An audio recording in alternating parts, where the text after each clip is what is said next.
الذين يؤمنون رسول সাল্লাল্লাহু আলাইহি ওয়াসাল্লামের মাধ্যমে আল্লাহ আমাদেরকে বলেন ইয়া আইয়ুহাল্লাযীনা আমানু মুমিনরা ইসতাঈনু বিস-সাবরি ওয়াস-সালাত। যারা মুমিন তাদের সাহায্যের একমাত্র মাধ্যম হলো সালাত। মাধ্যম কি? সালাত। যখনই সাহায্যের দরকার হয় তখনই নামাজে দাঁড়াবেন। রাসূল সাল্লাল্লাহু আলাইহি ওয়াসাল্লাম দৈনিক 53 রাকাত পড়তেন নফল নামাজ। কয় নামাজ? নফল নামাজ পড়তেন 53 রাকাত। আর রমজানে আমরা 20 টাকা করবো না 8 টাকা করবো, এটা নিয়ে দুই দলের কি একই? আরে বেটা সালাতুল লাইল মাসনা মাসনা মাসনা রাসূল বলেছেন নামাজ 2 টাকা 2 টাকা 2 টাকা পড়ো না, তুমি যতটুকু পারো পড়ো। পড়ো, এটা নিয়ে খেলাধুলা কি আছে? কোন সাহাবী তো 42 টাকা পর্যন্ত পড়তেন 2 টাকা 2 টাকা করে। কমাও কেন?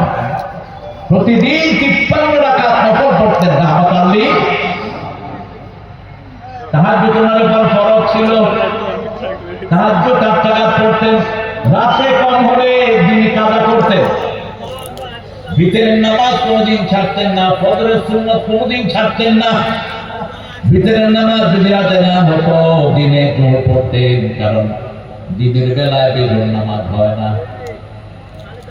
ভিতরে কখনো তিনি 3 রাকাত, কখনো 1 রাকাত। 1 রাকাত কখন পড়তেন সেটা বুখারীতে এসেছে। মায়ের বর্ণনা ইদা খাশিয়া সুবহা ফাআউতারা বিরাকাতিন। যখন তিনি রাতের বেলায় তাহাজ্জুদ পড়তে গিয়ে ফজরের ভয় করতেন, 1 রাকাত দিয়ে সমস্ত নামাজগুলোকে বেজোর করে দিতেন। কারণ আল্লাহ বেজোরকে আল্লাহ ভালোবাসেন। ঠিক না ঠিক?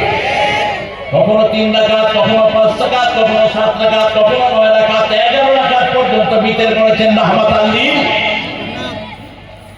এরপরে 12 রাকাত সুন্নাত যারা দৈনিক পড়ে রাসূল সাল্লাল্লাহু আলাইহি ওয়াসাল্লাম বলেছেন তারা আমার সাথে জান্নাতি হয়ে যাবে।